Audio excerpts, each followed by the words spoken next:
ఆంధ్రప్రదేశ్ రాజధాని అమరావతికి శాశ్వత చట్టబద్ధత కల్పించే దిశగా కేంద్ర ప్రభుత్వం కీలక అడుగు వేయడానికి సిద్ధమైంది.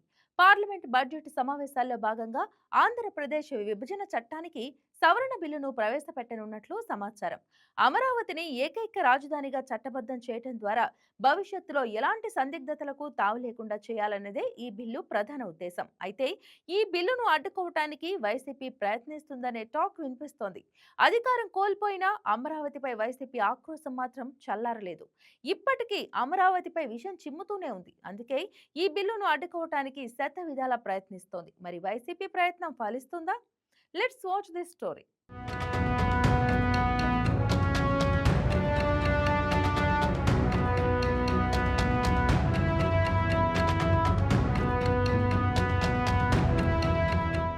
రాష్ట్ర చరిత్రలో అత్యంత కీలకమైన ఘట్టంగా భావిస్తున్న రాజధానికి శాశ్వత చట్టబద్ధ కల్పించే బిల్లుపై అప్పుడే రాజకీయాలు మొదలు అయ్యాయి.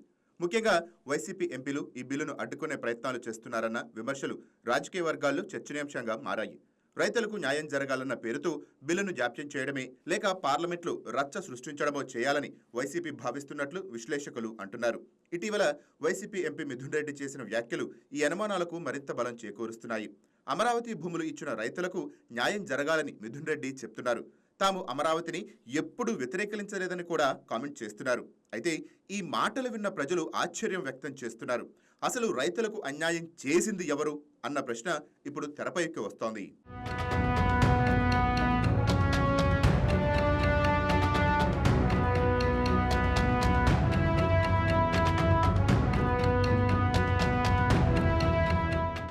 2014 నుంచి 2019 వరకు చంద్రబాబు నాయుడు నేతృత్వంలో అమరావతి రాజధాని నిర్మాణం వేగంగా ముందుకు సాగింది. అంతర్జాతీయ స్థాయి నగరంగా అమరావతి రూపుదిద్దుకుంటున్న సమయంలో ఆ అభివృద్ధికి బ్రేకులు వేసింది వైఎస్ జగన్ ప్రభుత్వం కాదా? 3 రాజధానుల పేరుతో 5 ఏళ్ల పాటు అమరావతిని నిర్లక్ష్యం చేసి అభివృద్ధిని పూర్తిగా నిలిపివేసింది వైసీపీ కాదా అన్న ప్రశ్నలు ప్రజల్లో వినిపిస్తున్నాయి. అధికారంలోకి వచ్చిన వెంటనే రాజధాని పనులను నిలిపివేసిన జగన్ ప్రభుత్వం ఇన్సైడర్ ట్రెండింగ్ అంటూ అమరావతి రైతులపై ఆరోపణలు చేసింది. దీంతో భూములిచ్చిన రైతులు తీవ్ర మానసిక వేదనకు గురయ్యారు. 5 ఏళ్ల పాటు అంటే 1600 రోజులు పైగా రైతులు రోడ్లపై నిరసనలు చేస్తూనే ఉన్నా అప్పటి ప్రభుత్వం కనీసం స్పందించలేదనే విమర్శలు ఉన్నాయి. ఈ ఉద్యమంలో కొందరు రైతుల ప్రాణాలు కోల్పోయిన బాధ్యత కూడా వైసీపీదేనని ఆరోపణలు వినిపిస్తున్నాయి. మరోవైపు అమరావతిని గ్రాఫిక్స్ అని శ్మశానమని అవమానించిన నేతలే ఇప్పుడు రైతుల ప్రయోజనాల గురించి పార్లమెంట్లో మాట్లాడతామనడం ప్రజలకు విస్మయాన్ని కలిగిస్తోంది. రాజకీయంగా దీనిని దయ్యాలు వేదాలు వల్లించినట్లుగా ఉందని విమర్శకులు వ్యాఖ్యానిస్తున్నారు.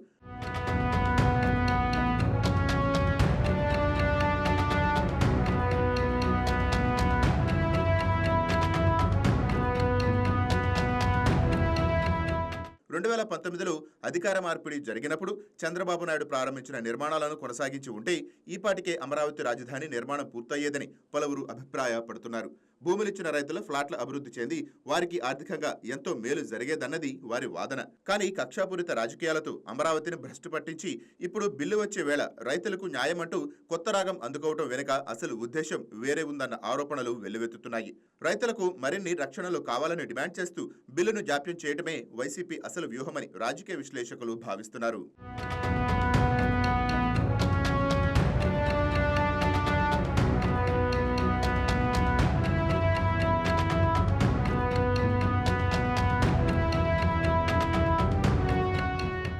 అమరావతికి చట్టబద్ధత వస్తే భవిష్యత్తులో ఏ ప్రభుత్వం వచ్చినా రాజధానిని మార్చే అవకాశం ఉండదు. ఈ శాశ్వత హోదా తమ రాజకీయ భవిష్యత్తుకు ప్రమాదమని భావించే వైసీపీ రైతులను అడ్డుపెట్టుకొని బిల్లుపై బురద చల్లే ప్రయత్నం చేస్తోందన్న విమర్శలు వినిపిస్తున్నాయి. ఒకవైపు వైఎస్ జగన్ అమరావతి వృధా ప్రాజెక్ట్ అని బహిరంగంగా కామెంట్ చేస్తుంటే, మరోవైపు మిథున్ రెడ్డి వంటి నేతలు తాము అమరావతికి వ్యతిరేకం కాదని రైతుల కోసం పోరాడతామని చెప్పడం వైసీపీ ద్వంద్వ వైఖరిని స్పష్టం చేస్తోందని రాజకీయ వర్గాలు అంటున్నాయి.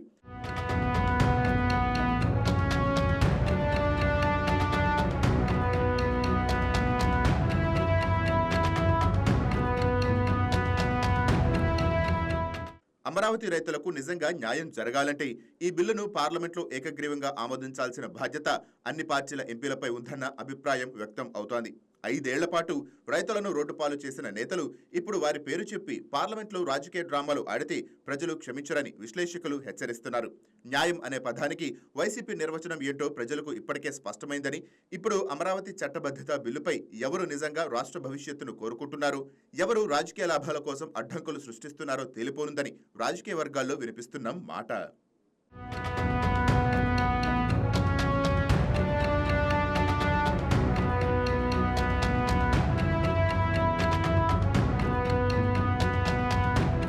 Please subscribe to YK TV Network. Please subscribe to YK TV. Please watch YK News. Don't forget to subscribe YK News channel.